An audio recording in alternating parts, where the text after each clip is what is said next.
Pencil, map, sharpener, crayons, eraser, paneer, pizza, paratha, bread, chapati, roti ಆಹಾರಗಳ ಮೇಲಿನ ತೆರಿಗೆ 0%ಗೆ ಇಳಿಸಿದೆ ಕೇಂದ್ರ ಸರ್ಕಾರ.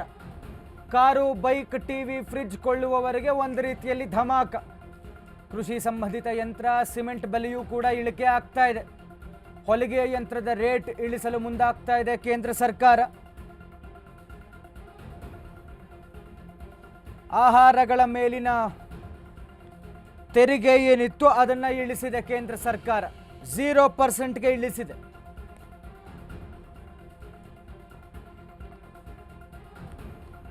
ಕಾರು, ಬೈಕ್, ಟಿವಿ, ಫ್ರಿಡ್ಜ್ ಕೊಳ್ಳೋರ್ಗೂ ಕೂಡ ಒಂದು ರೀತಿಯಲ್ಲಿ ಹಬ್ಬ. ಮತ್ತು ಮಹಿಳೆಯರು ಬಳಸುವಂತಹ ಟೈಲರಿಂಗ್ ಮಷಿನ್, ಹೊಲಿಗೆ ಯಂತ್ರ, ಅದಕ್ಕೂ ಕೂಡ ಆ ರೇಟನ್ನು ಕೂಡ ಇಳಿಸೋದು. ಜೊತೆಗೆ ರೈತರಿಗೆ ಕೃಷಿ ಸಂಬಂಧಿತ ಯಂತ್ರ ಮತ್ತು ಮನೆ ಕಟ್ಟಬೇಕು ಅನ್ನುವಂಥ ಆಸೆ ಇರೋರಿಗೆ ಖರ್ಚು ನನ್ನ ಪ್ರಕಾರ ಕಮ್ಮಿ ಆಗಲಿಕ್ಕಿದೆ. ಬಿಕಾಸ್ ಸಿಮೆಂಟ್ ರೇಟ್ ಕೂಡ ಕಮ್ಮಿ ಮಾಡ್ತಾ ಇದ್ದಾರೆ. ಎಲ್ಲ ವರ್ಗದ ಜನರನ್ನ ಗಮನಿಸಿ ಕನ್ಸಿಡರ್ ಮಾಡಿ ಈ ಒಂದು GST ಸ್ಲ್ಯಾಬ್ ಪರಿಷ್ಕರಣೆ ಮಾಡಿದ್ದಾರೆ. ಜೊತೆಗೆ hair oil, shampoo, tooth paste 18% ಇದ್ದಂಥದ್ದನ್ನು 5% ಮಾಡಿದ್ದಾರೆ. Hair oil, shampoo, toothpaste, toilet soap bar, toothbrush, shaving cream, thermometer, tractor tyre ಮತ್ತು ಬಿಡಿ ಭಾಗ ಇದನ್ನು 18% ಇದ್ದಂಥದ್ದನ್ನು 5%ಗೆ ಇಳಿಸಿದ್ದಾರೆ.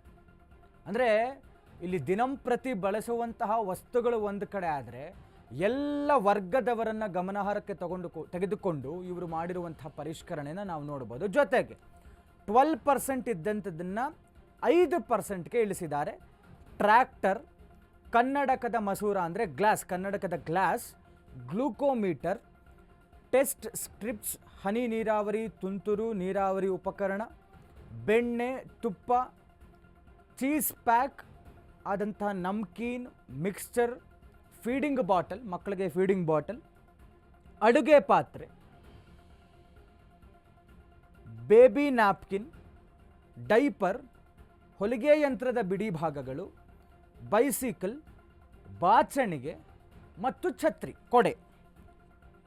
ಜೊತೆಗೆ ಖರ್ಜೂರ, ಸಾಸ್, ಮಾಂಸ, ಸಕ್ಕರೆ ಮಿಶ್ರಿತ ಪೆಪ್ಪರ್ಮೆಂಟ್, ಕಿಸಾನ್ ಜಾಮ್ಸ್ ಏನಿದ್ದಾವೆ ಅವು, ಫ್ರೂಟ್ ಜೆಲ್ಲಿ ಮತ್ತು ಎಳನೀರು, 20 ಲೀಟರ್ನ ನೀರಿನ ಬಾಟ್ಲು, ಹಣ್ಣಿನ ಜ್ಯೂಸು, ಹಾಲು ಮಿಶ್ರಿತ ಪಾನೀಯ, ಐಸ್ ಕ್ರೀಮ್, ಪೇಸ್ಟ್ರಿ, ಬಿಸ್ಕೆಟ್ಗಳಿಗೂ ಕೂಡ ಏನು 18% ಇದ್ದದ್ದನ್ನು 5%ಗೆ ಇಳಿಸಿದ್ದಾರೆ. Great move by central government.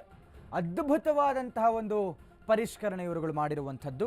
ಎಲ್ಲ ವರ್ಗದವರಿಗೂ ಒಂದು ರೀತಿಯಲ್ಲಿ ಇದು ಬಂಪರ್ ಆಫರ್ ಅಂತಲೇ ಹೇಳಬಹುದು. 12% ಇದ್ದಂಥದ್ದನ್ನು 5%, 18% ಇದ್ದಂಥದ್ದನ್ನು 5%. 18% ಟು 5% ಯಾವುದಾದಂದರೆ hair oils, shampoo, toothpaste, toilet soap bar, toothbrush, shaving cream, thermometer, tractor tyre ಮತ್ತು ಬಿಡಿ ಭಾಗಗಳು.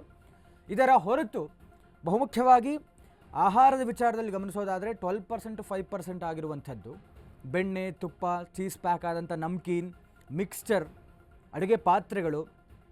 ಅದರ ಹೊರತು ಕನ್ನಡಕದ ಗಾಜು, ಗ್ಲೂಕೋಮೀಟರ್, ಟೆಸ್ಟ್ ಸ್ಟ್ರಿಪ್ಸು, ಜೊತೆಗೆ ರೈತರಿಗೆ ಸಂಬಂಧಪಟ್ಟಂತೆ ತುಂತುರು ನೀರಾವರಿ ಉಪಕರಣಗಳಾಗಿರಬಹುದು, ಜೊತೆಗೆ ಈ ಮಹಿಳೆಯರಿಗೆ ಸಂಬಂಧಪಟ್ಟಂತೆ ಹೊಲಿಗೆ ಯಂತ್ರದ ಬಿಡಿ ಭಾಗಗಳು, ಅಡುಗೆ ಪಾತ್ರೆಗಳು, ಬೈಸಿಕಲ್, ಬಾಚಣಿಗೆ, ಕೊಡೆ.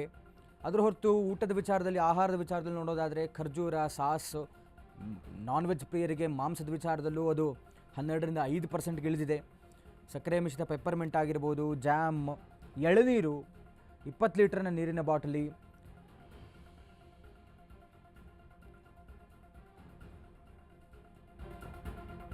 ಇದರ ಜೊತೆಗೆ 28%ರಿಂದ 18%ಗಾಗಿರುವಂಥದ್ದು TV, computer monitor, fridge, cement projector, ಸರಕು ಸಾಗಣೆ ವಾಹನ, air conditioner car, bike, cycle, auto, goods vehicle. ಇದು 28%ರಿಂದ 18%ಗೆ ಇಳಿಸಿದ್ದಾರೆ.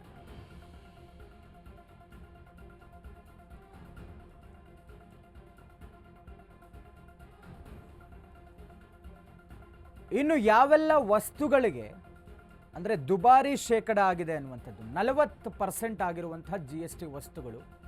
ಇದು ಒಂದು ರೀತಿಯಲ್ಲಿ ಟೊಬ್ಯಾಕೋ ಅಡಿಕ್ಷನ್ ಇರುವಂಥವ್ರಿಗೆ ಒಂದು ರೀತಿ ಶಾಕ್. ಅವ್ರು ಏನೇ ಆದರೂ ತಿಂತಾರೆ ಅನ್ನುವಂಥ ಧೈರ್ಯ ಅವ್ರಿಗೂ ಕೂಡ. ಹೀಗಾಗಿ ತಂಬಾಕು, ಸಿಗರೇಟ್, ಪಾನ್ ಮಸಾಲ, ಗುಟ್ಕಾ, ಜರ್ದಾದಂತಹ ಜಗಿಯುವ ತಂಬಾಕು, ಬೀಡಿ, ಮತ್ತೊಂದು ಕಡೆ ಐಷಾರಾಮಿ ಕಾರು, 1200 cc ಮೇಲ್ಪಟ್ಟಂತಹ ಡೀಸೆಲ್ ಕಾರು, 350 cc ಮೇಲ್ಪಟ್ಟಂತಹ ಬೈಕ್, ಏರೇಟೆಡ್ ಪಾನೀಯ, revolver, pistol, betting, casino, gambling, ಕುದುರೆ ರೇಸ್ ಲಾಟ್ರಿ ಮತ್ತು ಆನ್ಲೈನ್ ಗೇಮ್ 40% ಆಗಿದೆ GST.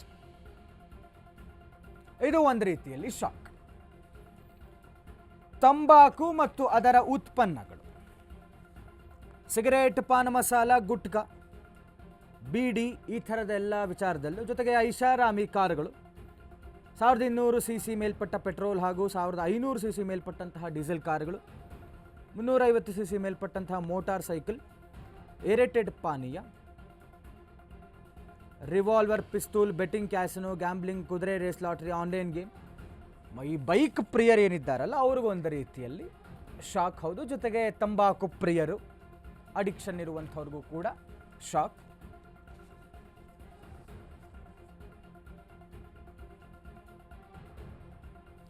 $350 cc ಮೇಲ್ಪಟ್ಟಂತಹ ಮೋಟಾರ್ ಸೈಕಲ್ ಅಂದಿದ್ದಾರೆ.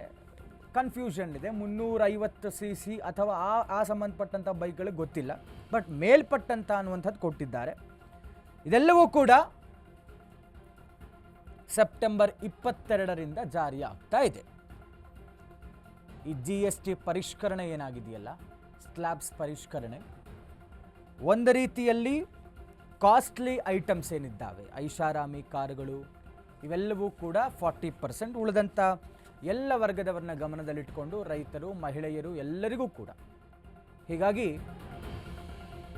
ಮುಂದಿನ ಪೀಳಿಗೆಯ GST ಸುಧಾರಣೆಗಳು ಉಡುಗೊರೆಯಾಗಿದೆ. GST ದರ ಪರಿಷ್ಕರಣೆ ಬಗ್ಗೆ ಪ್ರಧಾನಿ ಮೋದಿ ಟ್ವೀಟ್ ಮಾಡಿದ್ದಾರೆ. ಜನರಿಗೆ ತೆರಿಗೆಯ ಹೊರೆ ಗಣನೀಯವಾಗಿ ಕಡಿಮೆಯಾಗುತ್ತೆ ಅನ್ನುವಂಥ ಭರವಸೆ ಕೊಟ್ಟಿದ್ದಾರೆ. ಸಾಮಾನ್ಯ ಜನರು, ರೈತರು, MSMEಗಳು, ಮಧ್ಯಮ ವರ್ಗ, ಮಹಿಳೆಯರು ಮತ್ತು ಯುವಕರಿಗೆ ಪ್ರಯೋಜನವನ್ನು ನೀಡುತ್ತದೆ. MSMEಗಳು, ಸಣ್ಣ ಉದ್ಯಮಿಗಳು ಇದರಿಂದ ಪ್ರಯೋಜನವನ್ನು ಪಡೀತಾರೆ. GST ದರ ಕಡಿತದಿಂದ ನಿತ್ಯ ಬಳಕೆಯ ವಸ್ತುಗಳು ಅಗ್ಗವಾಗುತ್ತವೆ. ನಿತ್ಯ ಬಳಕೆಯ ವಸ್ತುಗಳ ಅಗ್ಗದಿಂದ ಆರ್ಥಿಕತೆಗೆ ಹೊಸ ಉತ್ತೇಜನ ಸಿಗಲಿದೆ.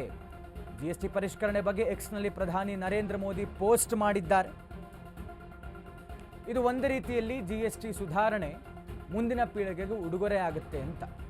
ಇದು ಒಂದು ರೀತಿಯಲ್ಲಿ ಪ್ರಧಾನಿ ಮೋದಿಯವರು ದೇಶದ ಜನತೆಗೆ ಒಂದು ಸಿಹಿ ಸುದ್ದಿ ಕೊಟ್ಟಿರುವಂಥದ್ದು. ಯಾಕೆಂತ ಹೇಳಿದ್ರೆ, ಈ ಮಧ್ಯಮ ವರ್ಗದವರಿಗೆ ಪ್ರಮುಖವಾಗಿ ಉದ್ಯಮಿಗಳು, ಅದು ಯಾವುದೇ ಉದ್ಯಮ ಆಗಿರ್ಬೋದು, ಸಣ್ಣ ಪುಟ್ಟ ಉದ್ಯಮದಿಂದ ಹಿಡಿದು ದೊಡ್ಡ ಮಟ್ಟದವರೆಗೂ ಕೂಡ ಈ GST ಒಂದು ರೀತಿಯಲ್ಲಿ ಇದು ಬೇರೆ ಬೇರೆ ಲೆಕ್ಕಾಚಾರ, ಆರ್ಥಿಕತೆಯ ಅಭಿವೃದ್ಧಿ ಲೆಕ್ಕಾಚಾರದಲ್ಲಿ ಕೇಂದ್ರ ಸರ್ಕಾರ ಏನೇ ನಿರ್ಧಾರ ತಗೊಂಡಿದ್ರು ಅದು ಮಧ್ಯಮ ವರ್ಗದವರನ್ನ, ಸಾಮಾನ್ಯರವನ್ನ.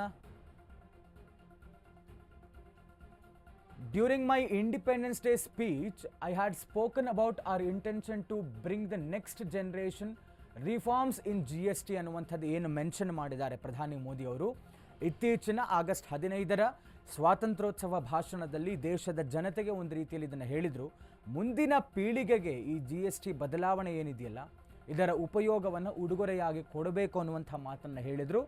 ಅದೇ ರೀತಿಯಲ್ಲಿ 20 ದಿನಗಳ ಕಾಲಾಂತರದಲ್ಲಿ ಪ್ರಧಾನಿ ಮೋದಿಯವರ ಕೇಂದ್ರ ಸರ್ಕಾರ, ಕೇಂದ್ರ ಸಚಿವೆ ನಿರ್ಮಲಾ ಸೀತಾರಾಮನ್ ಅವರು ಎಲ್ಲರ ಒಂದು ರೀತಿಯಲ್ಲಿ ನೇತೃತ್ವದಲ್ಲಿ ಈ GST ಸ್ಲ್ಯಾಬ್ ಪರಿಷ್ಕರಣೆ ಆಗಿರುವಂಥದ್ದು ಮತ್ತು ಅವರದ್ದೇ ಟ್ವೀಟ್ನಲ್ಲಿ ಅವರೇ ಹೇಳ್ತಾ ಇರುವಂತೆ ಇದು ಒಂದು ರೀತಿಯಲ್ಲಿ ಇದರ ಉಪಯೋಗವನ್ನು ಮುಂದಿನ ಪೀಳಿಗೆಯವರು ಪಡ್ಕೊಳ್ಳಬೇಕಾಗುತ್ತೆ. ಜೊತೆಗೆ ಆರ್ಥಿಕತೆ ವಿಚಾರದಲ್ಲಿ ಒಂದು ಬೇರೆ ರೀತಿಯಾದಂಥ ಉತ್ತೇಜನ ಸಿಗಲಿದೆ ದೇಶದ ಆರ್ಥಿಕತೆಗೆ. ಅದೇ ನಿಟ್ಟಿನಲ್ಲೇ ಕೇಂದ್ರ ಸರ್ಕಾರ ತೀರ್ಮಾನ ತೆಗೆದುಕೊಂಡಿದ್ದು. ಯಾಕೆ ಅಂತ ಹೇಳಿದ್ರೆ, ಜಗತ್ತಿನ ಮಟ್ಟದಲ್ಲಿ ಇವತ್ತು 3ನೇ ಸ್ಥಾನಕ್ಕೆ ಭಾರತ ಬರಬೇಕು ಆರ್ಥಿಕತೆಯಲ್ಲಿ ಅಂತ ಹೇಳಿದ್ರೆ, ಇವರ ಉದ್ದೇಶ ಇರುವಂಥದ್ದು ಇದನ್ನು ಪ್ರಥಮ ಸ್ಥಾನಕ್ಕೆ ತರಬೇಕು ಅಂತ.